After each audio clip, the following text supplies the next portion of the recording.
하나님 말씀 보겠습니다. 하나님 말씀 시편 2편 전부 다 보도록 하겠습니다. 시편 2편입니다.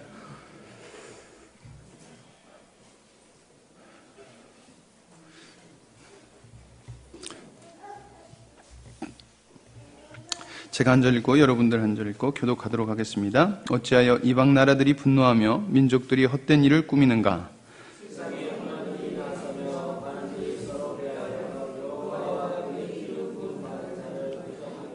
우리가 그들의 맹 것을 끊고 그의 결박을 벗어버리자 하는도다.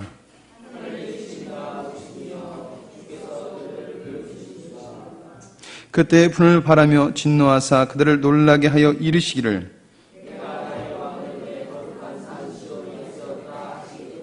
내가 여호와의 명령을 전하노라. 여호와께서 내게 이르시되 너는 내 아들이라. 오늘 내가 너를 낳았도다.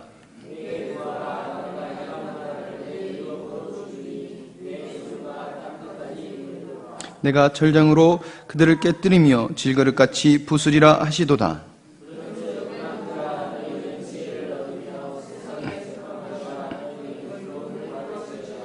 여호와를 경외함으로 섬기고 떨며 즐거워할지어다. 그의 아들에게 입맞추라. 그리지 아니하면 진노하심으로 너희가 길에서 망하리니 그의 진노가 급하심이라.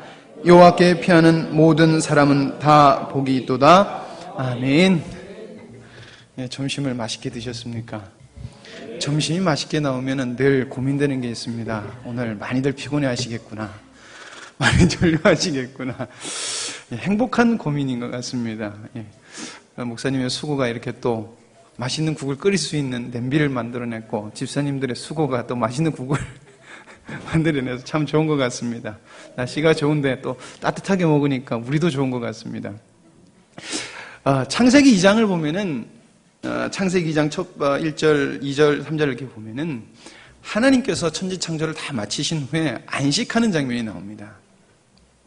하나님께서 에덴 동산에 안식하셨다는 것은 단순히 쉬셨다는 표현이 아니라 하나님께서 모든 창조 만물을 모든 것을 주관하시는 주인으로서, 왕으로서 하나님께서 그곳에 왕으로 임하시는 장면을 아주 간단하게 그려놓은 겁니다.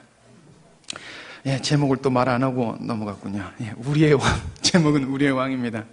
제목을 말씀 안 드릴 때 이렇게 제목이 빠지더라고요. 항상 보니까. 제목은 우리의 왕입니다. 하나님께서 천지창조를 7일 하시고 그것에 왕으로 임하시는 것입니다. 그래서 그들과 함께하겠다 약속하시는 것입니다. 아담은 하나님의 왕국에서 대리왕으로서, 대리통치자로서 하나님의 섭리와 그리고 하나님의 뜻을 따라서 그것을 통치해야 되는, 그래서 정복하고 다스리라는 그 하나님의 명령을 준행하는 사람이었어야 되는 것입니다. 대리통치자로 위치가 있던 것이죠. 하나님의 뜻을 부여받은 존재라는 것입니다. 그러나 아담이 대리통치자로서의 위치를 선택한 것이 아니라 하나님 없이 자기 스스로가 통치권을 행사하는 것, 자기를 위하여서 살아가는 그 일이 죄의 근원이 되었다는 것입니다. 그리고 이곳에서 바로 죄와 악이라는 것들이 발생되어지는 것입니다. 자기를 위하여 통치자이신 하나님, 우주의 중심이신 하나님을 쫓아 사는 것이 아니라 자기가 통치자로서 자기의 뜻과 자기의 목적으로 살아가는 것은, 모든 것은 악과 그리고 죄를 발생시키는 근원이 되었다는 것입니다. 이것은 역사를 따라서 계속해서 이어오고 있습니다. 그리고 오늘 시편 2편 말씀도 하나님께서 왕으로 즉위하는, 즉위시로 알려져 있는 시입니다. 창세기 2장처럼 하나님께서 즉위하는 것처럼 시편 2편도 하나님께서 즉위하시는 즉위시로 알려져 있습니다. 이 시는 원래 다윗 왕조가 즉위할 때 사용했던 시입니다. 그래서 이 시편 2편의 이 말씀은 하나님께서 온 우주의 왕이시고 그리고 다윗 왕, 우리는 하나님의 대리 통치자다라는 것을 그들이 기억하고 그리고 그것을 말하는 시라는 것입니다. 그리고 오늘 말씀 시편 2편과 1편은 시편의 서론과도 같은 서론과도 같은 부분입니다. 그래서 시편 1편, 2편을 이해하는 것은 시편 전체를 이해하는 것은 굉장히 중요한 것입니다. 그러니까 시편 1편과 2편은 시편의 모든 것을 요약하는 내용이라고 볼 수 있습니다. 여러분, 우리가 잘 아는 대로 시편 1편은 복 있는 사람과 그리고 악인의 길을 분명하게 이야기하고 있습니다. 그리고 그 결과가 어떤 것인지 분명히 말해주고 있습니다. 그리고 2편은 그 속에서 악인, 원죄에 속한 자들이 자신들을 왕으로 여기고 계속해서 하나님의 통치권에 대적하는, 하나님을 왕으로 모시지 아니하고 하나님한테 충성해야 되지만 그렇지 않는 자들을 보여주고, 그리고 반대로 오직 하나님께 속한 자들은 복을 받는다라는 것을 그리고 있다는 것입니다. 오늘 시편 2편에서 하나님께서는 우리가 이 시편을 볼 때는 하나님이 진정 나의 왕이시구나라는 것을 우리는 발견해야 될 줄 믿습니다. 그러므로 오늘 시편 2편 말씀을 통해서 우리가 하나님을 진정한 나의 왕으로 내가 모시고 사는가, 정말 나는 하나님을 왕으로 내가 따르고 사는가, 우리는 점검해야 될 필요가 있습니다.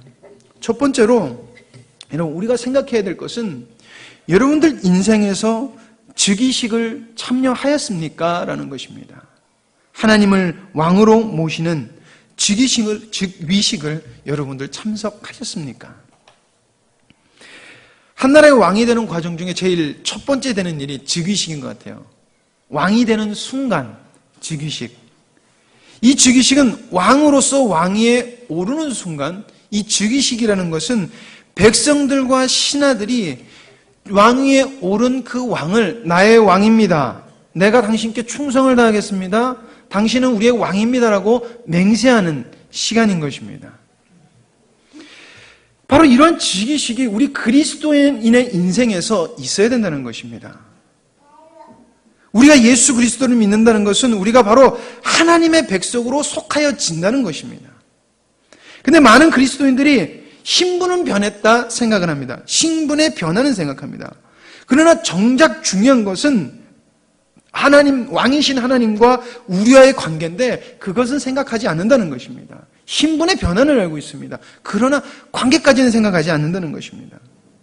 즉 세상이라는 왕을 섬기다가 주님을 우리 왕으로 섬기는 맹세를 하는 그 즉위식을 하지 않고 그저 나는 하나님의 백성이다, 맹세는 하지 않고 나는 하나님의 백성이다, 하나님의 사람이다 라고 살아가는 사람들이 너무나 많다는 것입니다. 그런 사람들에게는 하나님의 말씀, 하나님의 통치가 그들에게는 별로 중요한 것이 될 수 없다는 것입니다. 위에서도 이야기했던 것처럼 창조 후에 안식하신 것은 하나님의 계획을 시작하신 동시에 그리고 온 우주의 통치자로서 즉위하시는 것입니다. 왕위에 오르시는 것입니다. 그러나 아담의 타락으로 말미암아 하나님의 통치에 대적하는 세력이 발생하게 됩니다. 시편 2편 1절에서 3절 말씀입니다. 어찌하여 열방이 분노하며 민족들이 허사를 경영하는고 세상의 군왕들이 나서며 관원들이 서로 꾀하여 여호와의 그 기름 부음 받은 자를 대적하며 우리가 그 맹 것을 끊고 그 결박을 벗어버리자 한도다. 시편 2편 왕이 다윗 왕조 즉위식, 그리고 이 즉위식 내용 첫머리에 등장하는 것이 바로 하나님의 선택을 이루어가는, 하나님의 선택을 대적하는 내용으로 시작합니다. 바로 이들이 하나님의 통치, 이런 존재들이 누구냐? 하나님의 즉위식을 경험하지 않은 존재들, 하나님이 왕에 오르셨음에도 하나님의 왕되심을 인정하지 않은 그런 존재들이 하는 행동이라는 것입니다. 이런 사람들은 계속해서 아담 이후로서 계속해서 발생됐습니다. 그리고 계속해서 또한 발생될 것입니다. 아담은 하나님의 임재를 경험했습니다. 그리고 즉위식에 참여한 사람입니다. 그런 그가 하나님을 왕으로 모시는 것이 아니라 자기 자신을 위하여 살아갑니다. 우리가 이런 행동을 무엇이라고 얘기합니까? 왕을 왕으로 모시지 아니하고 자신을 위해서 살아가는 건 조선시대 보면 반역이다, 반역이다. 그리고 우리나라 사극에 보면은 대역죄인이다라고 이야기하는 것입니다. 왜냐하면 왕의 통치에 따르지 왕의 왕권에 순복하지 않기 때문이라는 것입니다. 가인이 그런 삶을 살았습니다. 그리고 가인은 그 악한 자의 대표로서 가인의 자손들은 계속해서 하나님을 대적하고 자신을 왕으로 모시고 살아갑니다. 그렇다면 여러분께 질문 드리겠습니다. 여러분 인생 속에서 정말 하나님을 왕으로 모시는 즉위식을 여러분들은 참석하셨습니까? 그런 성대한 즉위식을 여러분들은 치르셨습니까? 그리고 그 즉위식에 정말 왕이신 하나님을 그 왕으로 모시는 그것이 정말 감격스러워서 감격한 그 먹먹한 그 감동이 여러분들을 매혹시키고 그 매혹시킨 삶이 여러분들을 움직이십니까? 우린 이것을 생각해야 된다는 것입니다. 그런 사람들이 바로 즉위식을 참석한 사람이고 거행한 사람이기 때문인 것입니다. 하나님이 나의 왕이심을 알고 인정하고 그리고 그로 인하여 살아가는 사람들, 바로 이런 사람들이 즉위식을 참석한 사람들일 줄 믿습니다. 그러나 즉위식을 참석하지 않은 자, 그 행위가 바로 시편 2편 1절에서 3절 말씀이죠. 그리고 그 행위를 향한 하나님의 반응은 4절부터 6절까지 기록하고 있습니다. 하늘에 계신 자가 웃으시며 주께서 저희를 비웃으시리로다. 그때 분을 바라며 진노하사 저희들 놀래어 이르시기를 내가 나의 왕을 내 거룩한 산 시온에 세웠다 하시리로다. 하나님의 왕되심을 대적하는 자들은 힘이 있어 보일 수 있습니다. 나라로 보면은 여러분 바벨론, 아수르, 암몬, 모함, 페르시아, 그리스, 로마, 아까 그런 말을 했었거든요. 목사님하고 식사를 마친 다음에 이제 사택에 들어가서 식탁에 앉아서 커피를 잠깐 마시면서 그 중동 지역 지열을 봤습니다. 지금 이라크 그리고 이란이 고대 시대 때는 가장 힘이 강했던, 세계를 제패했던 나라가 있었던 것이 지금의 이란, 이라크입니다. 그러나 지금 이란과 이라크의 힘은 아무것도 아니지요. 아무것도 아니죠. 누가 그 나라를 강대국이라고 이야기하지 않습니다. 그들이 힘이 있어 보일 수 있습니다. 그러나 분명한 것은 그 힘이 영원할지 몰라도 하나님의 힘만이, 하나님의 역사하심과 하나님의 주관하심만이 영원히 힘이 있다는 것을 우리는 역사를 통해서 배울 수 있다는 것입니다. 모든 강대국들의 힘은 그 강대국의 힘이 있어 보일지 몰라도 사그라들어서 없어졌다는 것입니다. 힘을 잃고 말거나 아니면 역사 속으로 사라졌다는 것입니다. 오직 하나님만이 우리의 왕이심을 우리는 기억해야 되는 것입니다. 그리고 나의 인생에서 하나님이 나의 왕이신, 진정으로 나의 왕이심을 인정하는 즉위식을 우리는 가지고 있어야 되고, 그리고 그 즉위신 하는 그 감동으로 우리는 살아가야 될 줄 믿습니다. 두 번째로는 진정한 즉위식을 참석한 사람, 왕으로서 모신 사람은 반드시 일어나야 되는 것이 있는데 그것이 바로 반드시 일어나는 것이 있는데 그것이 바로 하나님의 아들에 속하여진다는 것입니다. 아들에게 속하여진다는 것입니다. 하나님의 아들에 속한 자는 그 아들로 인하여 하나님의 능력을 소유한 자들이 되는 것입니다. 시편 2편 7편 말씀을 보겠습니다. 내가 영을 전하노라. 여호와께서 내게 이르시기를 너는 내 아들이라. 오늘날 내가 너를 낳았도다. 여기서 오늘날이라는 이 말은 바로 즉위식을 말하는 것입니다. 즉위식을 거행한, 내가 왕이다라고 백성들에게 선포하는 그날을 말하는 것입니다. 그리고 즉위식에 참여한 자들에게는 하나님께서 오늘날 그날 무엇을 약속하시냐면 양자됨을 약속하신다는 것입니다. 양자됨. 그리고 이 양자의 관계가 시작되는 것은 하나님의 능력을 소유한 자가 된다는 것입니다. 그래서 우리에겐 능력이 있어야 됩니다. 우리에겐 능력이 있어야 됩니다. 그리고 이 능력은 바로 예수 그리스도께서 철저히 자신을 비우시고 내려놓으시고 하나님의 뜻을 이루는 삶을 사셨던 능력을 말하는 것입니다. 여러분, 이 능력은 모든 악을 물리치셨습니다. 그리고 모든 세상의 능력을 물리치셨습니다. 이 능력을 따라 사는 자, 즉 지기식에 참여한 자, 양자된 자, 아들에게 속한 자에게는 하나님의 능력 그리고 아들의 능력이 예수 그리스도처럼 우리를 세상을 이길 수 있게 해준다는 것입니다. 바로 이런 자들이 하나님의 아들에게 속한 자라는 것입니다. 여러분, 우리는 소속을 분명히 해야 됩니다. 우리가 잘 아는 것처럼 박쥐, 이솝 우화의 박쥐 이야기 아시죠? 날개 달린 동물한테도 속하지 아니하고 포유류한테도 속하지 않습니다. 이쪽 같다, 저쪽 같다. 많은 그리스도인들이 보면은 즉위식을 참여한 것 같습니다. 그러나 세상 왕이 좀 힘 있어 보이면은 세상 왕한테 가서 난 당신이 좋습니다 이러고, 또 주님의 능력이 좀 있는 것 같으면 난 당신이 좋습니다 이러면서 박씨처럼 사는 존재들이 존재는 말이지 그렇게 살 때가 있지 않느냐는 것입니다. 우리는 소속을 분명하게 해야 된다는 것입니다. 왜냐하면은 소속을 분명히 한 자 삶 속에서 그 증거가 하나님의 능력이 나타나는 것으로 나타나기 때문이라는 것입니다. 시편 2편 8절에서 9절 말씀입니다. 내게 구하라. 내가 이방 나라를 내 유업으로 주리니 내 소유가 땅끝까지 이르리로다. 내가 절장으로 그들을 깨뜨리며 질그릇같이 부수리라 하시도다. 하나님은 모든 것을 주관하시고 인도해 나가십니다. 그리고 이루십니다. 그러기에 하나님께 속한 자, 즉 즉위시에 참여한 자, 그리고 아들에게 속한 자, 이것은 양자된 자, 그 자들에게는 능력의 삶이 나타난다는 것입니다. 세상을 이긴다는 것입니다.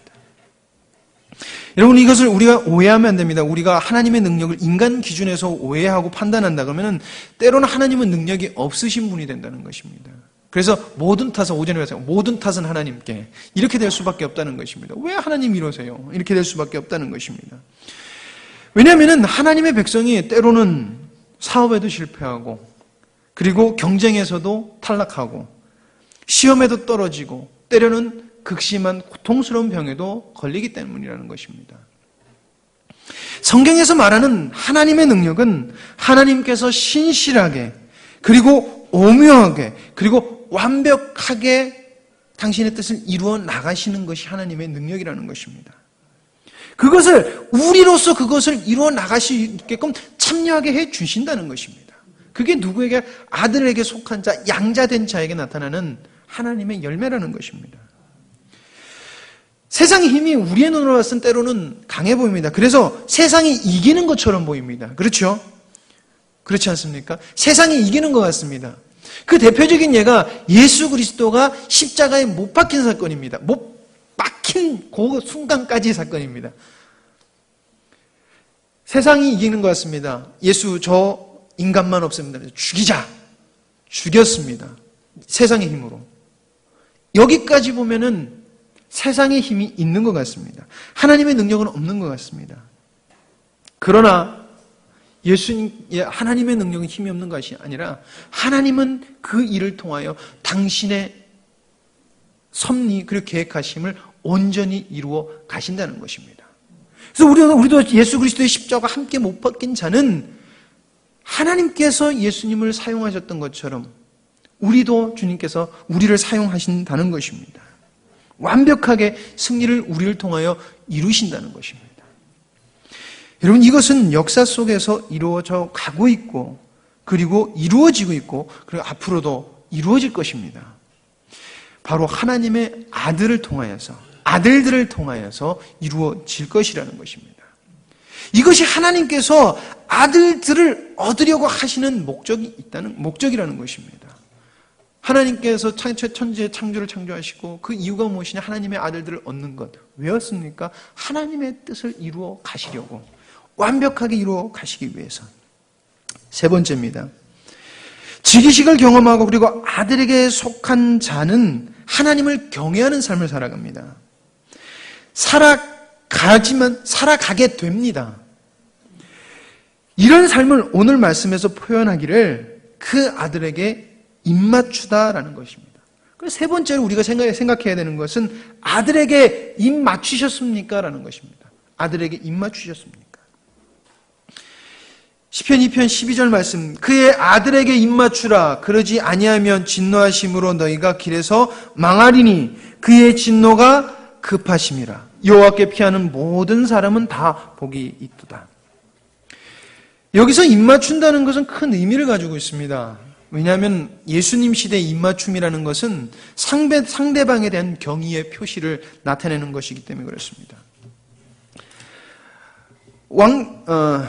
열왕기상 19장 18절 말씀에 보면은 그러나 내가 이스라엘 가운데 7천인을 남기리니 다 무릎을 바알에게 꿇지 아니하고 다 그 입을 바알에게 맞추지 아니한 자니라. 엘리야가 낙심해 있었을 때 하나님께서 엘리야에게 해주신 말씀입니다. 그때 나오는 것이 그 입을 바알에게 맞추지 아니한 자다.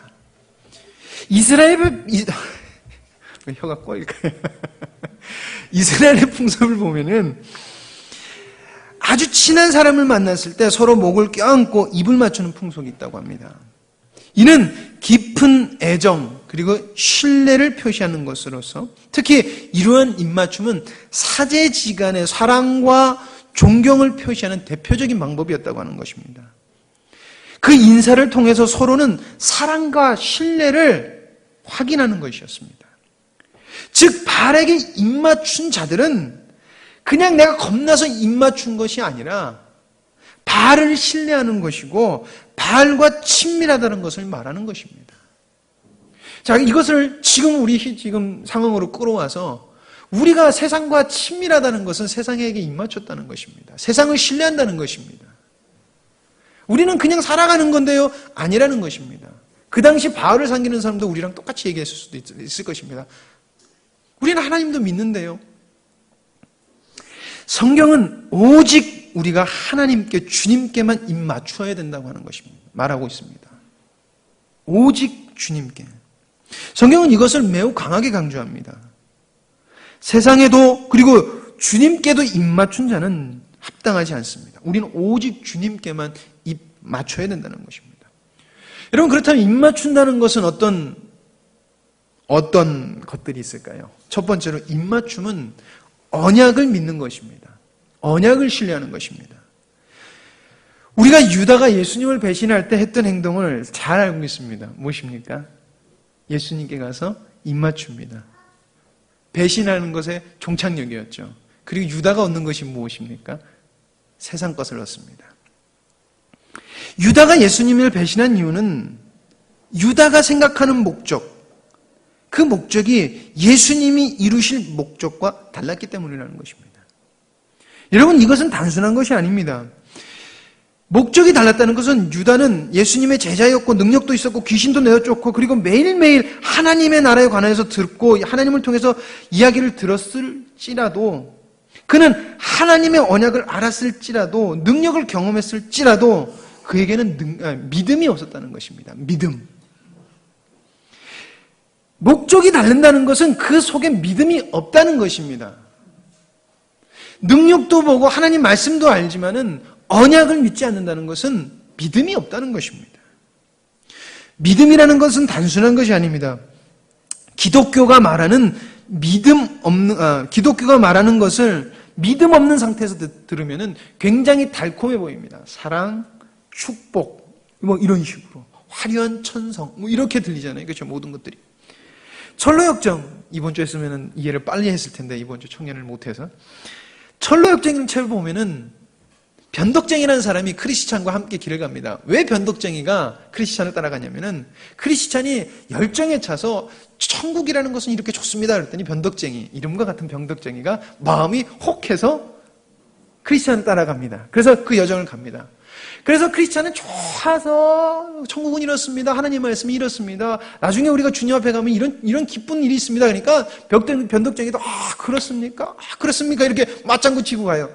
너무 둘 다 이렇게 이야기하는 게 기쁜 나머지 앞에 있는 수렁을 보지 못합니다. 웅덩이를 보지 못합니다. 그리고 그것에 풍덩 빠집니다. 이때 믿음 있는 자와 믿음이 없는 자가 분명히 나타납니다. 변덕쟁이는 바로 화를 냅니다. 크리스찬에게. 당신이 말했던 축복이 이런 겁니까? 당신이 말했던 행복이 이런 겁니까? 당신이나 가십시오. 그리고 다시 멸망의 도성으로, 멸망이 내릴 곳으로 돌아간다는 것입니다. 그러나 크리스찬은 열심히 나중에 누가 도와줘서 올라오고, 그리고 나서 힘들지만 언약을 믿고 자기의 갈 길을 다시금 출발한다는 것입니다. 이게 바로 믿음 있는 자와 믿음이 없는 자의 차이라는 것입니다. 이것이 믿음이라는 것입니다.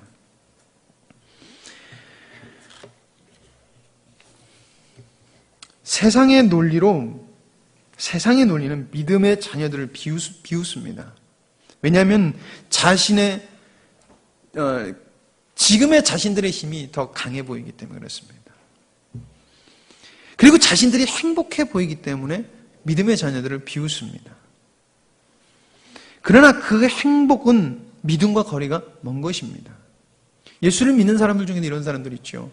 왜 이렇게 유별나게 예수님 믿냐? 그렇게 예수님 믿는 거 아니야. 도대체 예수님은 그렇게 믿는 게 아니면 어떻게 한 거는 어떤 건지? 그런 말을 많이 하죠. 그리고 굉장히 행복해합니다. 그러나 그것은 믿음이 아니라는 것입니다. 유다가 예수님께 입맞춘 것은 예수님이 하나님의 아들이고 나의 스승이어서가 아니라 세상의 이익을 추구하기 위해서 입맞췄다는 것입니다. 즉 예수님께 입맞추지만은 세상에게 입맞추고 있다는 것입니다.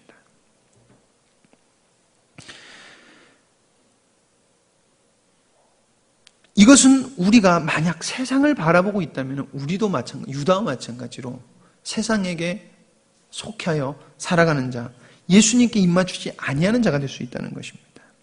두 번째로 입맞춤은 사랑하는 것입니다.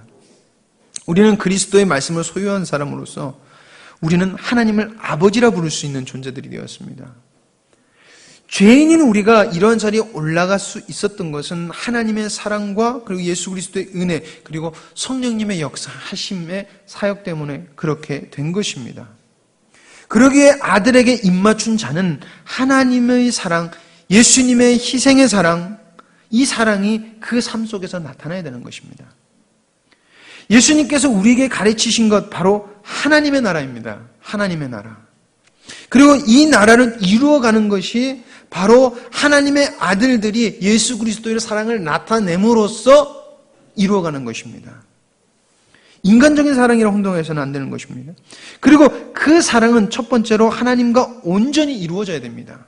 그러면 자동적으로 우리 이웃과도 그 사랑이 전해진다는 것입니다. 이것은 반대로 이야기도 됩니다. 우리가 진정으로 주님의 마음으로 이웃을 사랑할 때 우린 그 순간 하나님을 사랑하고 있는 것입니다. 주님의 사랑으로 사는 삶이 주님께 입맞추는 삶을 살아가는 것입니다. 그리고 그 삶 속에서 나타나는 하나님의 놀라운 역사들이 오늘 시편 2편 말씀에 기록하고 있다는 것입니다. 세 번째로 입맞춘다는 것은 충성을 말하는 것입니다. 입맞춤은 충성입니다. 아들을 사랑하는 자에게서 나오는 행동 중에 하나가 충성입니다. 충성. 여러분들 오늘 파김치가 정말 맛있더라고요. 저희 장모님이 파김치를 되게 자주 하세요. 근데 그 파김치를 담그실 때마다 그 시간 노력하시면서 하는 거 보면서 참 힘드시겠다는 생각을 자주 하거든요. 근데 그 오늘 많은 양의 그 파김치를 우리 성도님 다 먹게 해올렸으면 굉장히 많이 노력하셨을 것입니다. 왜 그렇습니까? 주님을 사랑하고 믿음의 형제들을 먹이는 게 기쁘기 때문에 그런 희생이 기쁜 것이지요. 이렇게 말했으니까 이제 힘드셨던 분들 이제 절대 이렇게 못하실 거예요. 저도 오뎅을 되게 좋아합니다. 오뎅이 정말 맛있어요. 어묵이 정말 맛있어요. 오뎅 그 많은 거 썰고 볶으려면 힘들잖아요. 그래도 왜 그렇습니까?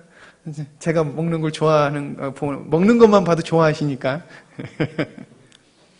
충성하는 게 주님을 사랑하는 자에게는 어렵지 않은 것입니다. 기쁜 것입니다. 여러분, 우리는 귀뚫은 종의 비유를 잘 알고 있습니다. 주인을 사랑하기에 자기의 귀를 뚫는 것이, 복종하는 것이 그렇게 어려운 것이 아닙니다. 이건 어려운 것이 아니라 나의 사랑을 표현하는 최고의 표현인 것입니다. 우리는 이러한 충성이 있어야 된다는 것입니다. 많은 사람들이 예수님을 사랑한다고 하지만 충성하지 않습니다.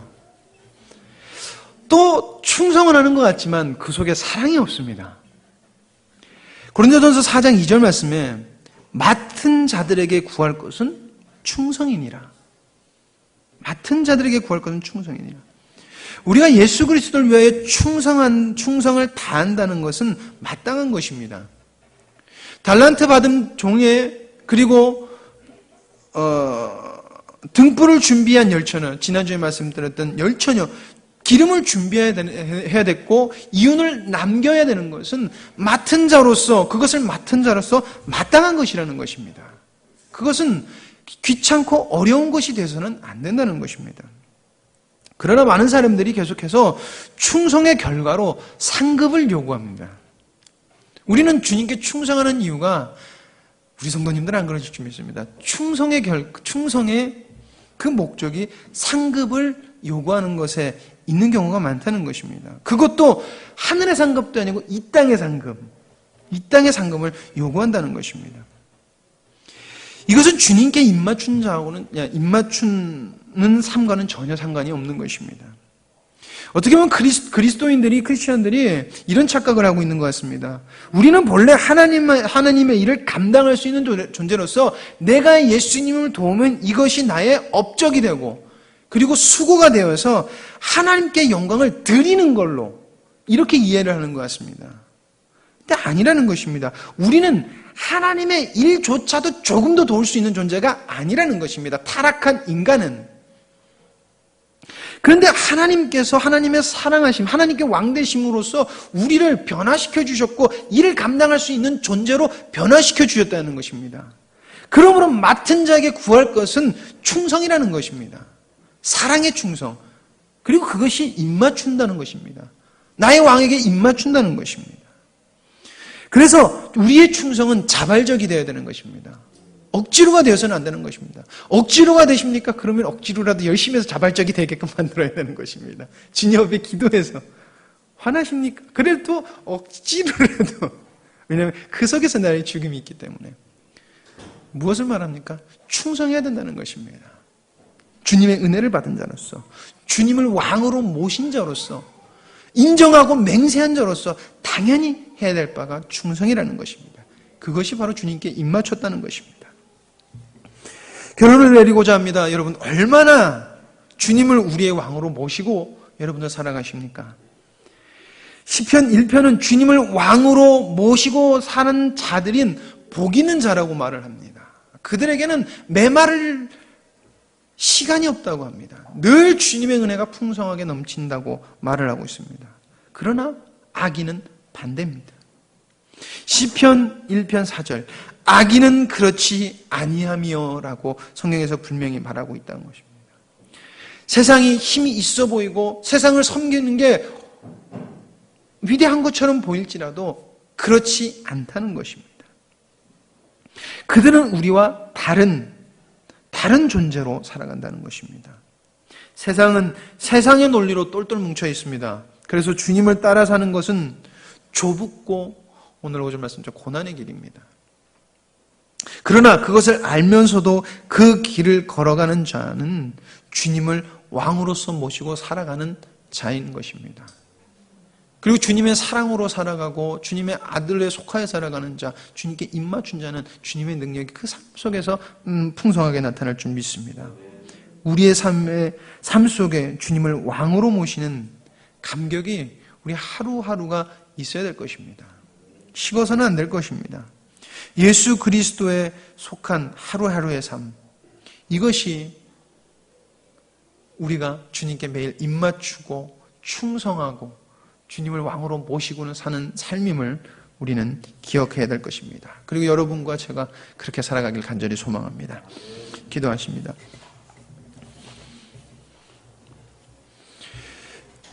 하나님 감사합니다. 주님께서 저희를 택해 주셨고 그리고 택하신 것뿐만이 아니라 저희들을 아들로서 삼아 주셔서 주님의 능력까지 저희들에게 감당할 수 있는 자로 변화시켜 주시니 감사합니다.